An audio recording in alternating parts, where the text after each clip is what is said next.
Rotochopper Model EC-156.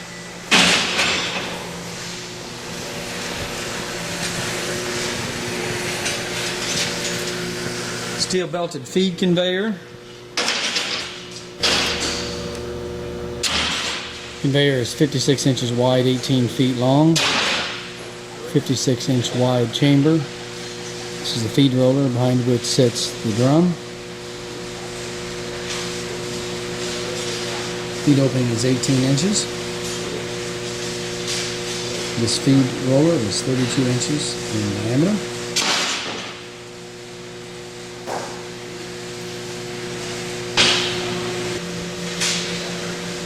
Power supply for the unit is a 300 horsepower 3-phase electric motor, 480 volts. Control panel. Discharge conveyor with a magnetic head pulley. And then the nail return tray which discharges here. Each conveyor powered by a 5 horsepower 3-phase electric motor. Belly conveyor, feed conveyor, and a discharge conveyor. Discharge conveyor is removable for shipping.